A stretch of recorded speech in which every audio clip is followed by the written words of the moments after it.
Hello दोस्तों, Hindi horror stories YouTube channel में आपका स्वागत है। और अब वक्त है डरने का।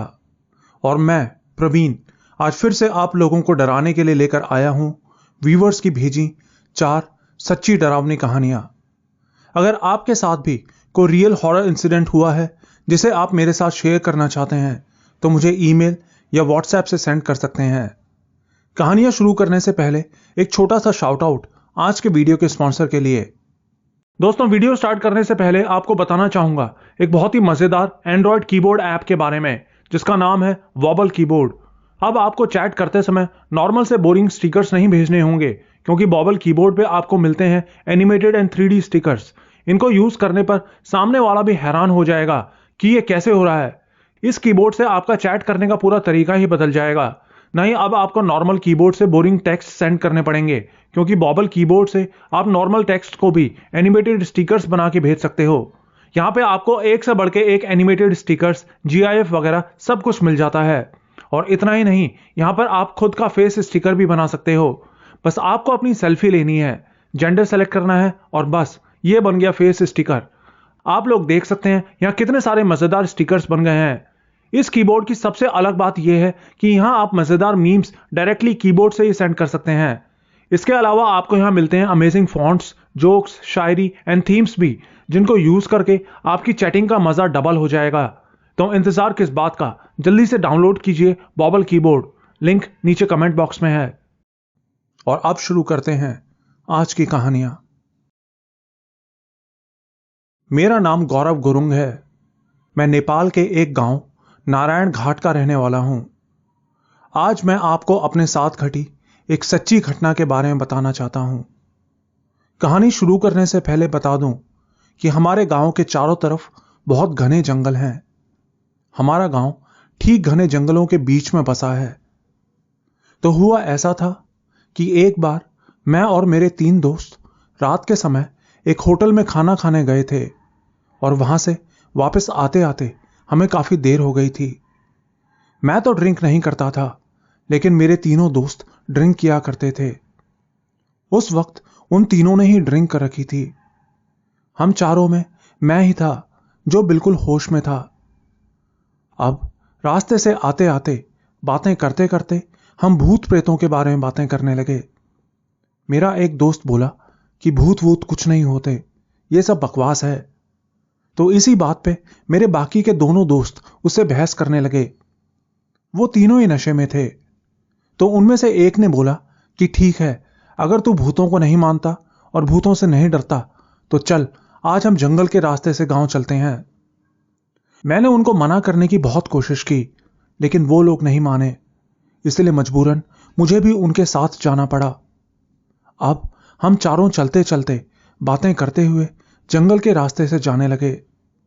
जंगल से जाते हुए मेरा वो दोस्त जो भूतों को नहीं मानता था, वो नशे में ही भूतों के बारे में कुछ कुछ बोलने लगा। बोला, अगर सच में यहां कोई भूत है तो मेरे सामने आओ, मुझे अपने होने का सबूत दो। मैं उसको बार बार ये सब हरकतें करने से मना कर रहा था, लेकिन फिर वो मुझे डरपोक कह के मेरा मजाक उड़ाने लगा, इसलिए मैं भी चुप हो गया। अब हम मुश्किल से 10-15 मिनट ही चले थे कि तभी हमें ऐसा लगा जैसे पीछे झाड़ियों में से कोई तेजी से भाग के गया हो। मेरा दोस्त बोला कि जरूर कोई खरगोश होगा। हमारे यहां के जंगल में बहुत सारे जानवर हैं। हम आगे जाते रहे। अब हम कुछ कदम और आगे बढ़े ही थे कि अचानक किसी छोटे बच्चे के रोने की आवाज आने लगी। मेरा वो दोस्त जो नशे में था, वो जोर जोर से बोलने लगा, कौन है जो इस टाइम यहां रो रहा है? वो अपने होश में नहीं था और फिर वो उस आवाज की तरफ गालियां देने लगा। बोला, जो भी है हमारे सामने आके दिखा, ऐसे छुप क्यों रहा है? फिर हम सब आगे चलने लगे, लेकिन तभी चलते चलते मेरा वो दोस्त अचानक से वहीं रुक गया। हमने उसे कहा, चल भाई, यहां क्यों रुक गया? तो उसने हमें जो बताया वो सुन के तो हम भी बहुत डर गए। वो बोला कि मेरे पीछे 2 बहुत सुंदर लड़कियां खड़ी हैं और वो मुझे अपने पास बुला रही हैं। वो वहीं एक जगह पर जमा खड़ा था और अपने हाथ पैर भी नहीं हिला पा रहा था।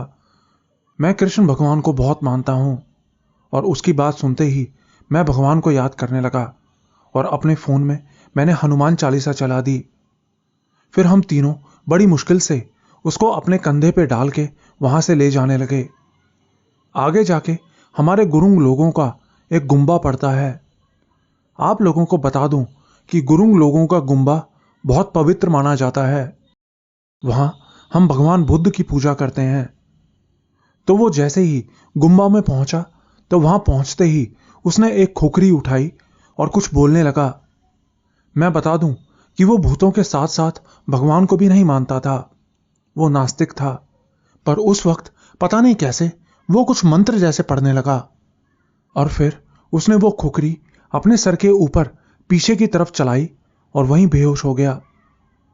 हम सब पूरी रात वहीं गुम्बा में ही बैठे रहे और सुबह होने पर जब गुम्बा के लामा वहां आए तो हमने उनको रात की सारी बात बताई। हमारी बात सुनकर उन्होंने कुछ मंत्र फूंक के झाड़ फूंक किया, जिसके बाद मेरा वो दोस्त अपने होश में आ गया। लेकिन होश में आने के बाद भी वो अजीब अजीब हरकतें कर रहा था। तो उन लामा जी ने उसके घर वालों को वहां बुलाने को कहा। उसके घर में सिर्फ उसकी मम्मी और उसके बड़े भैया रहते हैं। उसके पापा बाहर विदेश में जॉब करते हैं। तो फिर जब उसकी मम्मी और भैया वहां आए तो लामा ने उनसे कहा कि आपके बेटे के ऊपर 2 लड़कियों की आत्माएं आ गई हैं। इसके बाद उन्होंने कुछ मंत्र पढ़े और फिर उन भैया को शाम को अपने पास बुलाया और मेरे दोस्त के गले में एक माला डाल दी। फिर शाम को जब मेरे दोस्त के भैया गुम्बा में आए तो मैं भी उनके साथ चला गया। वहां पहुंच के लामा ने भैया से कहा कि अगर तुम अपने भाई को उन आत्माओं से बचाना चाहते हो तो तुमको रात में हमारे गांव की नदी के पास जाकर एक बकरे की बलि देनी होगी। लेकिन एक बात का ध्यान रखना कि बलि देते समय चाहे कुछ भी हो जाए, कैसी भी आवाज आए, तुम्हें ध्यान नहीं देना, ना ही पीछे मुड़कर देखना। भैया ने वैसा ही किया।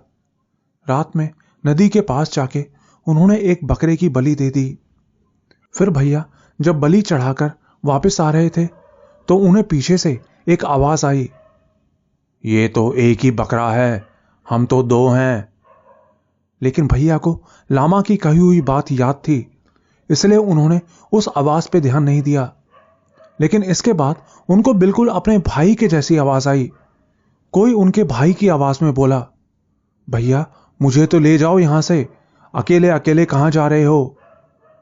लेकिन भैया ने फिर भी उस आवाज पे ध्यान नहीं दिया और वहां से वापस आ गए। धीरे धीरे अगले कुछ दिनों में उनका भाई, मतलब कि मेरा वो दोस्त, ठीक हो गया और अब वो भगवान और भूत दोनों को मानता है। इस बात को बीते हुए अभी 2 महीने ही हुए हैं। उस दिन के बाद से हम अभी तक उस रास्ते से नहीं गए जहां उसे वो 2 लड़कियां दिखाई दी थीं। रात को तो क्या, दिन में भी हमें उस रास्ते से जाने में डर लगता है। अंधेरा होते ही वो रास्ता बिल्कुल सुनसान हो जाता है, इसलिए वहां से कोई नहीं जाता।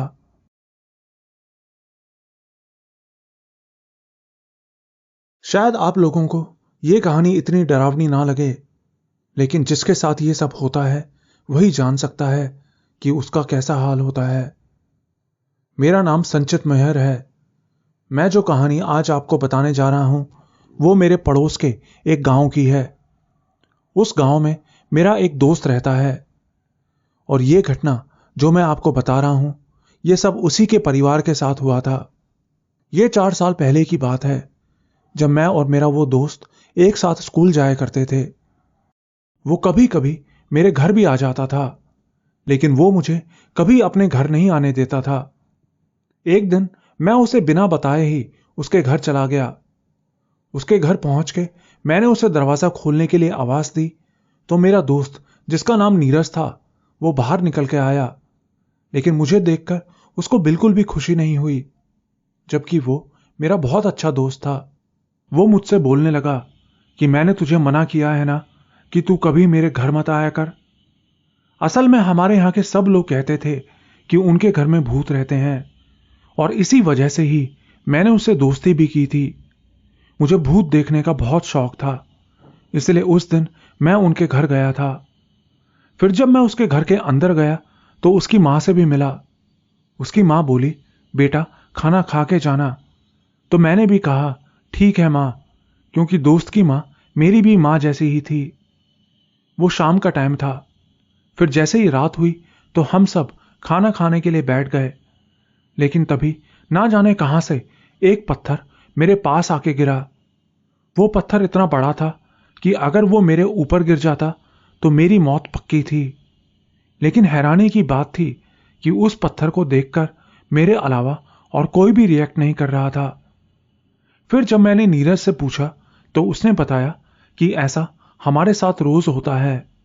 जब भी हम खाना खाने बैठते हैं तो कहीं ना कहीं से पत्थर आके हमारे पास गिरता है। बाद में उसने बताया कि उनके घर में उनके साथ कुछ जिन रहते हैं और ये वही करते हैं। और सबसे अजीब बात यह है कि वो पत्थर कभी किसी को नहीं लगते, किसी को कभी कोई चोट नहीं आई। मैंने सुना है कि अब उन लोगों ने किसी से अपने घर को बंधवा लिया है और अब उनके घर में वो सब होना बंद हो गया है। मेरा नाम अजय है। मैं आपको एक सच्ची कहानी बताना चाहता हूं जो मैंने अपनी दादी से सुनी थी। यह बहुत साल पहले की बात है। मैं आपको बता दूं कि मेरे दादाजी आर्मी से हैं और उन दिनों दादा दादी दिल्ली के पालम इलाके में रहा करते थे, क्योंकि दादाजी की पोस्टिंग आर्मी कैंप में थी।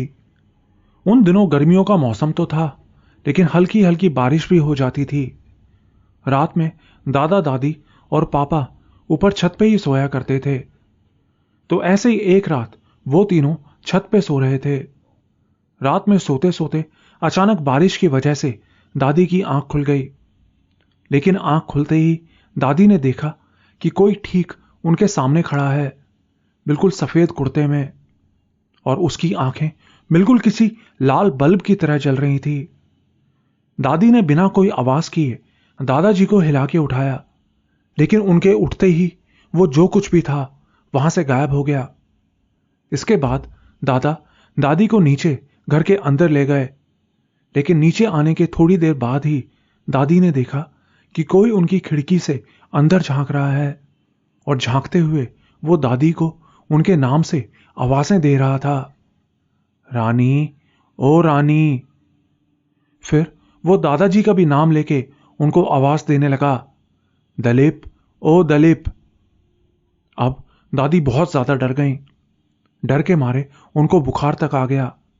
गर्मी के मौसम में भी 4 रजाइयां डालने के बाद भी कोई असर नहीं हो रहा था। मेरे दादा उड़ीसा स्टेट के रहने वाले हैं। उन्होंने जब दादी की सारी बात सुनी तो हाथ में पानी लिया और अपने इष्ट देव का मंत्र पढ़ने लगे और फिर उस पानी को दादी को पिला दिया। इसके बाद दादी को वो फिर से दिखाई नहीं दिया। ये बिल्कुल सच्ची कहानी है।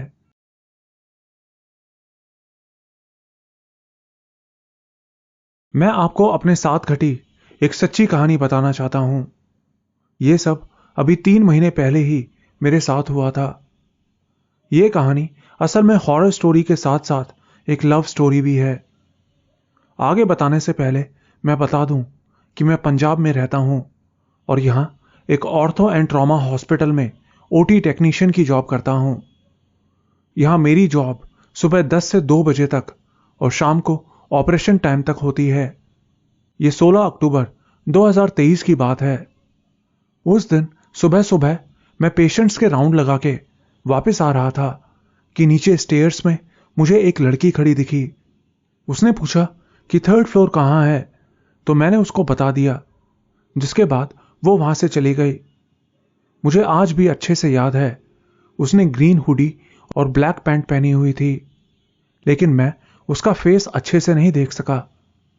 उसके बाद दोपहर में मैं पेशेंट्स को चेक करने के लिए वापस आया कि पेशेंट्स सर्जरी के लिए रेडी हैं या नहीं, तो वही लड़की मुझे फिर से दिखाई दी। वहां वो कुछ स्टाफ के साथ बैठी हुई थी। मुझे लगा शायद किसी पेशेंट से मिलने आई होगी, लेकिन फिर पता चला कि वो हॉस्पिटल की न्यू स्टाफ है। मैंने जब उसके चेहरे की तरफ ध्यान से देखा तो देखता ही रह गया। वो बहुत सुंदर थी। उसकी आंखें बड़ी बड़ी ग्रीन कलर की थीं। मैंने जब उसे देखा तो उसे देखते ही मुझे उससे प्यार हो गया। फिर हमारी थोड़ी सी बात हुई, जिसके बाद मैं ओटी में चला गया। मैं पूरा दिन उसी के बारे में सोचता रहा। फिर अगले दिन मैं ड्यूटी पे गया तो उससे बातें करने के लिए मैं उसके पास चला गया। मैंने उसकी फैमिली और स्टडीज वगैरह के बारे में पूछा तो वो भी सेम मेरे ही जैसी थी। उसका नेचर और उसका बात करने का तरीका मुझे बहुत अच्छा लगता था। धीरे धीरे हम लोग रोज मिलने लगे। हमने एक दूसरे का नंबर लिया और हमारी बात बढ़ने लगी। रहने के लिए मैंने हॉस्पिटल में ही एक रूम लिया हुआ था। इसी बीच उसकी भी नाइट ड्यूटी आ गई और फिर वो खौफनाक दिन शुरू हो गए। नाइट में उसकी ड्यूटी प्राइवेट वार्ड में लगी थी। हमारे हॉस्पिटल में प्राइवेट वार्ड बहुत बड़ा है, जिसमें 10 रूम्स हैं, जिनमें से 5-6 रूम्स में ही पेशेंट्स होते थे और स्टाफ रूम बिल्कुल सेंटर में बना था, जहां कोई भी आता जाता नहीं था। हम दोनों रात 1-2 बजे तक बैठे बातें करते रहते थे। हमें एक दूसरे से प्यार हो गया था। लेकिन एक दिन मैंने नोटिस किया कि रात में उसकी आंखों का कलर चेंज हो जाता था। उसकी आंखें अंधेरे में अजीब ही तरीके से चमकने लगती थीं। मैंने सोचा शायद मैंने चश्मा नहीं लगाया, इसलिए मुझे ऐसा लग रहा है। लेकिन असल बात कुछ और ही थी, जो मुझे बाद में पता चली। हमारे वहां पीने के पानी का टैंक फर्स्ट फ्लोर पर था, जहां रात में लाइट्स ऑफ रहती थीं। मुझे वहां जाने में डर तो लगता था, लेकिन उसके सामने मैं बहादुर दिखना चाहता था, इसलिए पानी लेने के लिए मैं उसके साथ नीचे चला गया। मैंने बॉटल अपने हाथ में पकड़ी हुई थी। पानी भरते भरते मैंने देखा कि अंधेरे में उसकी आंखें चमक रही थी और वो अजीब सी नजरों से मुझे देख रही थी। उसे देख के मैं डर गया। मैंने कहा, ऐसे मत देखो, मुझे डर लगता है। तो वो बोली कि ये तो बस शुरुआत है, अभी तो बहुत कुछ बाकी है। इतना कहते ही वो मेरे पास आई और उसके पास आते ही मुझे पता नहीं क्या हुआ, मैं बेहोश हो गया। फिर 1 घंटे बाद जब मुझे होश आया तो मैं नीचे फर्स्ट फ्लोर पर ही था। फिर मैं जल्दी से ऊपर गया और उससे पूछा कि तुमने मेरे साथ क्या किया? मैं अकेला नीचे था, अगर मुझे कुछ हो जाता तो? वो बोली, कुछ हुआ तो नहीं ना? अगर तुम मुझसे प्यार करते हो तो ये सब तुम्हें झेलना ही पड़ेगा। मैं कुछ नहीं बोला और अपने रूम में जाके सो गया। लेकिन अगली सुबह जब मैं सो के उठा तो मैंने देखा कि मेरी कमर पे अजीब सी खरोंचों के निशान थे, जिनसे खून भी निकल रहा था। मैंने उसी वक्त उसे कॉल करके पूछा तो उसने कहा कि तुम गिर गए थे, उसी से तुम्हें चोट लग गई होगी। उस वक्त उसके बोलने का अंदाज बहुत ही अलग लग रहा था। मैं अब उसे और बात नहीं करना चाहता था। फिर दोपहर में उसने कॉल की, लेकिन मैंने कॉल नहीं उठाई। वो बार बार मुझे कॉल्स करती रही, लेकिन मैंने कॉल नहीं उठाई। तो शाम को जब वो ड्यूटी पे आई तो उसने मुझे लिफ्ट में ही पकड़ लिया और अपने नाखून मेरी गर्दन में घुसा दिए। उस वक्त मैं अच्छे से देख पा रहा था कि उसका चेहरा बहुत अजीब था। ऐसा लग रहा था जैसे उसका पूरा चेहरा चेंज हो रहा था। मैं बहुत डर गया। मैंने उससे कहा, क्या हो गया तुमको? अगर तुम मुझसे प्यार करती हो तो ऐसे क्यों कर रही हो? आखिर हो कौन तुम? तुम मुझे मारना चाहती हो क्या? मेरी बात सुन के उसने मुझे छोड़ दिया, कुछ नहीं कहा। इसके बाद धीरे धीरे मैंने उसके पास जाना ही बंद कर दिया और उसको ब्लॉक भी कर दिया। उसको भी पता चल गया था कि मैं अब उससे नफरत करने लगा हूं। लेकिन फिर एक रात मैं अपने रूम को अंदर से लॉक करके सोया हुआ था। पता नहीं वो कैसे मेरे बंद कमरे के अंदर आ गई और बोली, नीतीश उठो। उसकी आवाज सुन के मैं एकदम डर के उठ गया। मेरा दिल जैसे सीने से बाहर आने को था। फिर वो मेरे पास बैठी और मुझसे प्यार से बोली, मैं एक नॉर्मल इंसान नहीं हूं नीतीश। हमारी लाइफ में कई बार ऐसा कुछ हो जाता है जिससे हमारी लाइफ हमेशा के लिए बदल जाती है। कुछ ऐसा जिससे हम भाग भी नहीं सकते और ना ही उसे बदल सकते हैं। मैंने कहा, क्या मतलब है तुम्हारा? क्या कहना चाहती हो? वो बोली, मैं एक वैम्पायर हूं। मेरे साथ एक हादसा हुआ था जिसके बाद मैं ऐसी बन गई। तुम एक अच्छे इंसान हो। मैं तुमको बिल्कुल भी हर्ट नहीं करना चाहती। ये सच है कि मुझे तुमसे प्यार हो गया है, पर हमारा रिश्ता कभी आगे नहीं बढ़ सकता। मैं तुम्हें और मुश्किलें नहीं देना चाहती। इतना बोल के वो रोने लगी। उसने बताया कि जब मैं छोटी थी तब मैं पूरे परिवार के साथ मैक्लॉयडगंज, हिमाचल में रहती थी। सब कुछ अच्छा चल रहा था। फिर एक दिन वो आया और सब कुछ बर्बाद कर गया। मैंने कहा, कौन आया, मुझे बताओ। उसने कहा कि वो एक लंबा सा आदमी था जिसने मेरी आंखों के सामने मेरे पापा को मार दिया और मेरे हाथ पर काट के वहां से चला गया। इसके बाद मैंने किसी तरह खुद को कंट्रोल किया और ऐसे ही सबको हर्ट करती रही। मुझे ऐसा करने में बहुत मजा आता था, सबको सताने में, जैसे उस शैतान ने मेरे साथ किया था। पर तुम वैसे नहीं हो। तुम्हारे साथ इतना वक्त गुजारने के बाद मुझे एहसास हुआ कि अगर हमारे साथ बुरा हुआ है, इसका मतलब ये नहीं कि हम भी सबके साथ बुरा करें। Nitish, I am really sorry. अगर तुम मुझसे प्यार करते हो तो ये बात कभी किसी को मत बताना। मैं तुम्हारी लाइफ से हमेशा के लिए चली जाऊंगी। इसके बाद मैं फिर से बेहोश हो गया। सुबह उठा तो ऐसा लगा जैसे मैंने कोई सपना देखा हो। उस दिन के बाद से उसने ड्यूटी पे आना भी बंद कर दिया। मैंने उसे कॉल्स भी की, लेकिन उसने फोन नहीं उठाया। फिर 2 दिन बाद उसने हॉस्पिटल के सारे ग्रुप्स भी लेफ्ट कर दिए। मैं उसे अब भी कॉल करता हूं, लेकिन अब उसका नंबर बंद आता है। अब उसके जाने के बाद मैंने ड्रिंक करनी स्टार्ट कर दी है।